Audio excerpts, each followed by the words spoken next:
அடுத்த ஜென்மத்தில் நீங்க என்ன பார்க்க முடியாது. ஏன்னா நான் பிறக்க போறதில்ல.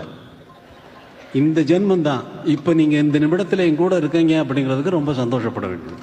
என்ன சொன்னேன் உனக்கு ரிஹர்சல்ல மது? அந்த தேர்ட் லைன் சொல்லு. லாஸ்ட் தேர்ட் சரணத்துல மஞ்சள் மேனி பாவைகள். Third line. காவியத்தின் வார்த்தை இல்லை உன்னை பாராட்ட.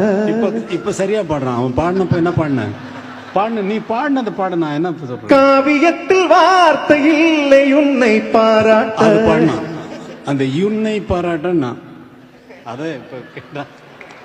சாரி சார், உன்னை இல்ல உன்னை பாராட்டம். Thank you sir.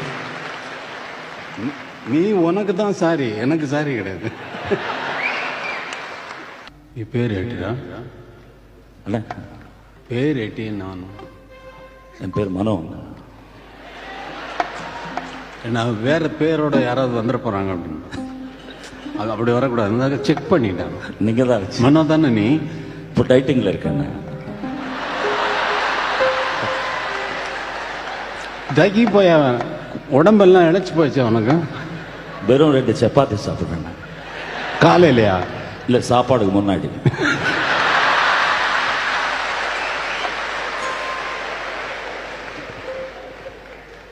இப்போ என்ன பண்ணலாம்னு உத்தேசம்? பாட்டு கேட்க வந்திருக்காங்க. பாடுவானா? சாப்பாடை பற்றி பேசுறாங்க.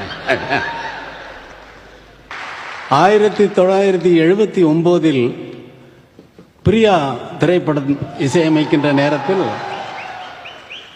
முதல் முறையாக ஜெயசுதாஸ் அவர்கள் அவர் கச்சேரிக்கு யூஸ் பண்ற அந்த ஸ்டீரியோபோனிக் சவுண்டை சினிமாவில் ஃபிலிமில் கொண்டு வரணும் அல்லது சாங்கில் மாத்திரமாவது கொண்டு வரணும்னு சொல்லிட்டு அவர் சிஸ்டத்தை ஃபுல்லாக ஒரு ஸ்டுடியோவில் அசைன் பண்ணி இதை செட்டப் பண்ணி நாங்கள் சாங் எடுக்கிறதுக்குன்னு முடிவு பண்ணோம்.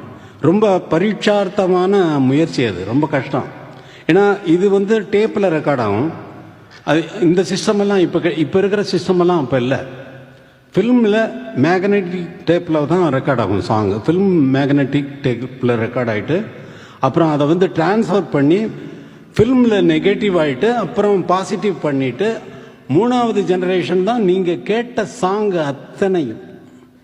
இது ஃபர்ஸ்ட் டைமாக வந்து ஸ்டீரியோஃபோனிக் கொண்டு வரணும்னு பார்த்தா டேப்பினுடைய ஸ்பீடு வந்து ஃபில்ம் ஸ்பீடுக்கு எப்படி கனெக்ட் பண்ணுறதுங்கிறது வந்து பெரிய டெக்னிக்கல் ப்ராப்ளமாக இருந்தது. ஏன்னா ஃபில்ம் கேமராவில் வந்து 24 ஃப்ரேம்ஸ் ஒரு செகண்டுக்கு ஓடும். 24 ஃப்ரேம்ஸ் ஓடுறதை இது எப்படி மேட்ச் பண்ணுறது சவுண்டு, இதை எதில் டிரான்ஸ்ஃபர் பண்ணுறது, எப்படி பண்ணுறதுங்கிறது வந்து ஒன்றும் புரியாத எல்லா இன்ஜினியர்களுக்கும் அது ஒரு சவாலாக அமைந்தது. சவாலால் எப்படியாக இருந்தாலும் நாம் ரெக்கார்ட் பண்ணியே தீர்வது என்று அவருடைய சிஸ்டத்திலேயே ரெக்கார்ட் செய்த சிங்கப்பூரை பற்றிய பாடல், சிங்கப்பூரிலேயே படமாக்கப்பட்ட பாடலை இப்பொழுது நீங்கள் கேட்கப் போகிறீர்கள்.